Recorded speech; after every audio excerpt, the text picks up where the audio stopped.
Deus vos abençoe, meus irmãos. Vamos procurar ser bem breves para que o pastor Osmar possa vir, né?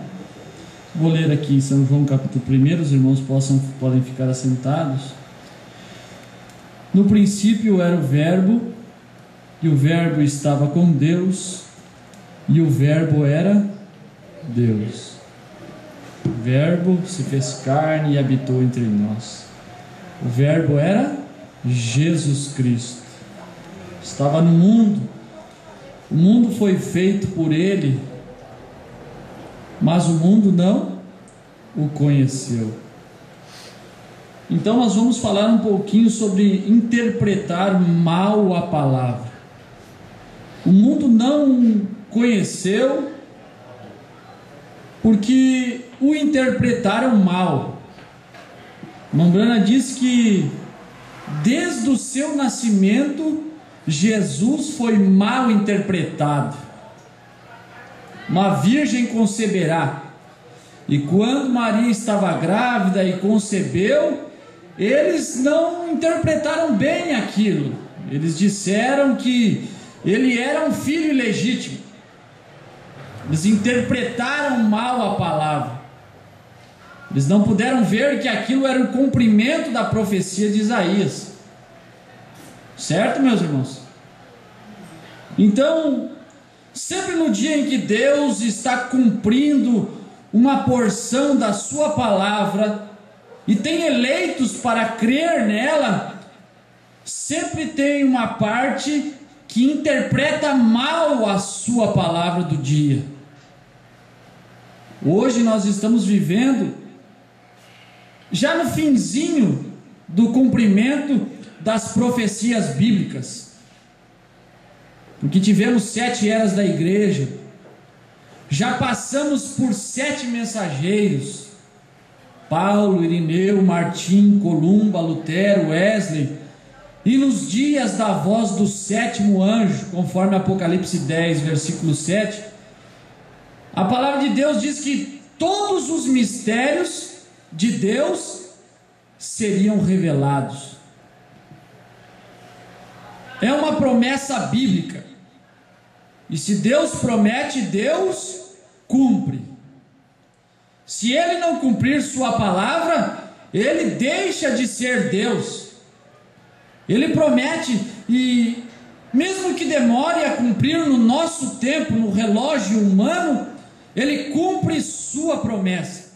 E nós somos privilegiados de ver sua promessa sendo cumprida no dia em que nós estamos vivendo.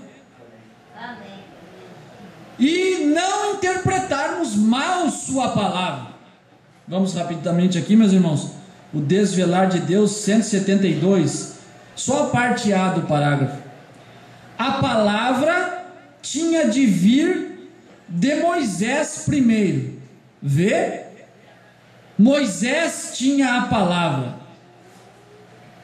Elas eram escritas por Deus e ninguém podia interpretá-las. Vocês compreenderam? Havia um grande número de pessoas no arraial.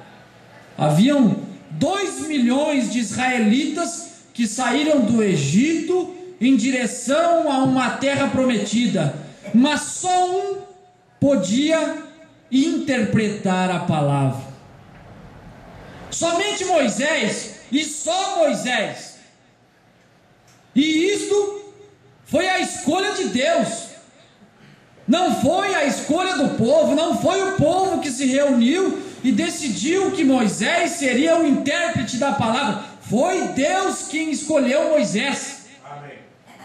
Aí você pode começar a notar predestinação na vida humana. A predestinação na vida de um profeta e a predestinação na vida de um povo também. Nós somos predestinados para um papel também na nossa existência. Seja ele o mais simples que for, seja ele de ser um membro que crê nesta palavra, seja ele de ser um pastor, ser um evangelista, ser alguém que está pregando, ser um músico, nós fomos predestinados e para fazer somente aquele papel, e ninguém pode tomar o papel um do outro. genuíno corpo, certo, meus irmãos? Eu creio que dentro do genuíno corpo tem que ter um bom espírito, um genuíno espírito. Mas você vê, meus irmãos, só Moisés tinha que interpretar, só Moisés podia interpretar a palavra de Deus. Por quê?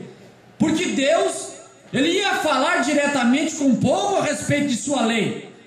Deus ia aparecer no meio do povo, e quando eles viram os trovões, quando eles escutaram aquele barulho, que tudo parecia que estremecer, eles pediram: não, Moisés, fale Deus contigo, e você recebe o recado e passa para nós o recado.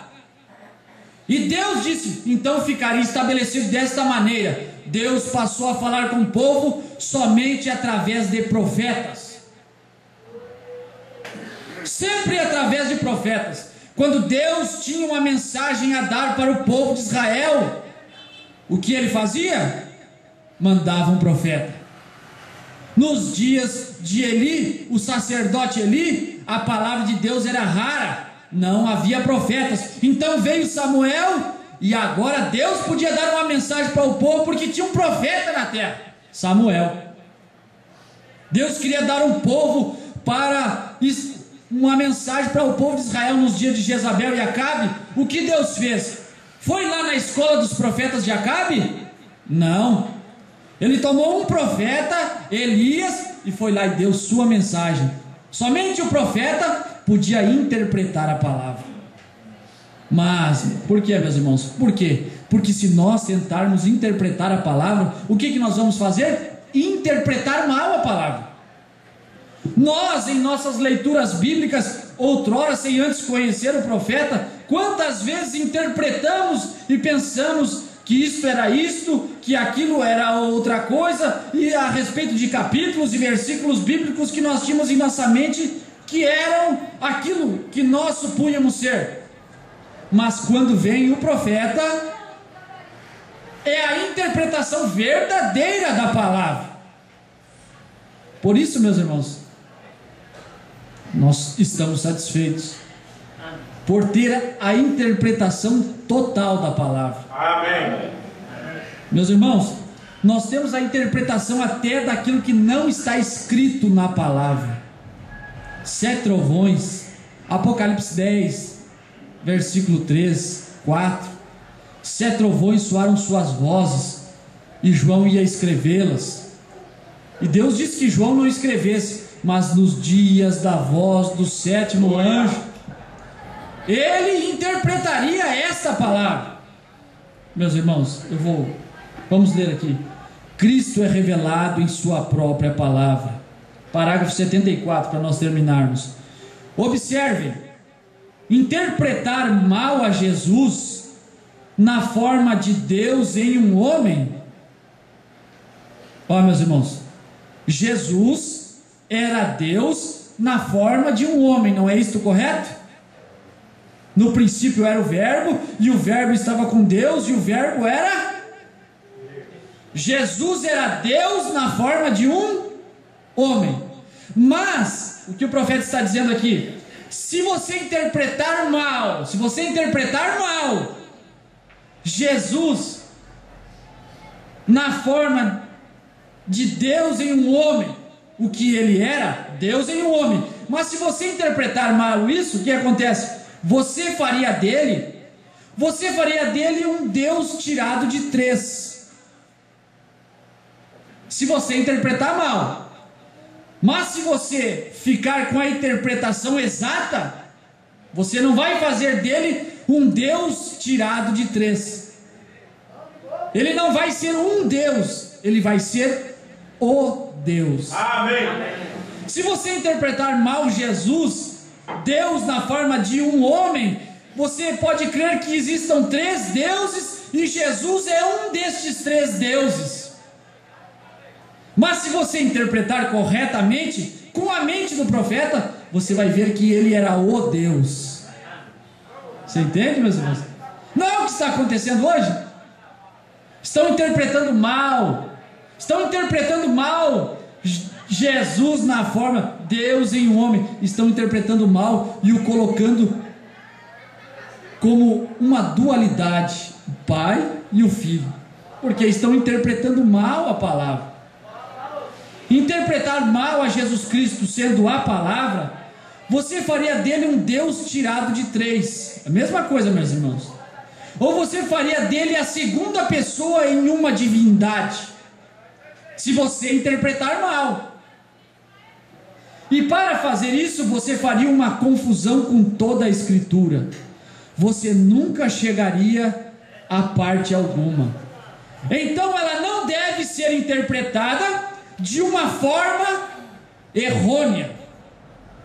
Interpretar Jesus Cristo como apenas um homem, como aquela mulher que disse ao irmão Brana: irmão Brana, tem uma coisa contra você. Você fala muito em Jesus e você o faz divino. Irmão Brana, espero que isto seja a única coisa que Deus tenha contra mim. Porque se for este o problema, eu sei que eu herdarei o céu. Glória. E ela disse: eu posso te provar na Escritura que ele não era divino. Ou seja, ela estava interpretando mal Jesus. Olha, meus irmãos, então, para finalizar o nosso pensamento do dia, eles interpretam mal a mensagem de William Branham. Eles interpretam mal quando dizem que o profeta tem que voltar, meus irmãos, para revelar o sétimo selo. Estão interpretando mal e vão pôr a coisa toda em confusão. Aí, então prova pela Escritura que Jesus não era divino. Ela foi na Bíblia e disse, quando Jesus foi lá na tumba de Lázaro, a Bíblia diz: Jesus chorou. Olha, ele não era divino. Irmão Branham diz: isto é mais fraco do que a sopa feita da sombra de um frango que morreu de fome. Certo, meus irmãos? E as más interpretações hoje, elas estão se tornando cada vez mais fracas do que a sombra feita da sopa de um frango que morreu de fome. As más interpretações, depois que Deus abriu sua palavra para nós, do ano 2000 para cá, e deu a real interpretação da mensagem, está se tornando fraco. Não consegue mais manter os crentes na igreja, não consegue mais manter os crentes firmes, porque é uma sopa feita da sombra de um frango que morreu de fome. É que o irmão Branham diz: isso é tão fraco. Ele foi um homem quando ele chegou na tumba de Lázaro e chorou. Mas você não vê o outro lado? Quando ele disse: Lázaro, sai para fora. Aquilo não era um homem, era Deus. Você diz que o William Branham não era Deus? Por quê? Porque ele teve falhas, porque talvez ele cometeu enganos. Mas não pode ser Deus, não pode ser um novo nome. Aí você olha só o lado humano, mas você não olha o outro lado quando ele revelou a palavra. E isso não pode ser homem. Tem um lado divino aqui, tem um lado de divindade aqui. É a divindade em carne humana. É Cristo, é Deus descendo do céu vestido de uma nuvem, pondo um pé na terra e outro no mar. Mas ele, para pôr um pé na terra e outro no mar, ele precisa ter um pé e outro pé, o pé direito e o pé esquerdo. Ele veio na forma de coluna de fogo. Aí que ele pega o pé do sétimo anjo. E não somente o pé, porque eu estou falando do pé, porque a Bíblia diz em Apocalipse 10 que ele pôs o pé direito sobre o mar e o esquerdo sobre a terra. Aí levantou a mão, ele precisa de uma mão. Aí cadê a mão? Ele precisava de uma mão para entregar o livro selado. Amém. Agora aberto, Apocalipse 10 veio aberto. Ele precisava de um nome. Ou não, meus irmãos? Pai não é nome, Filho não é nome, Espírito Santo não é nome, palavra não é nome. Aí Deus precisa de um pé, de outro pé, de uma mão. Ele precisa de boca,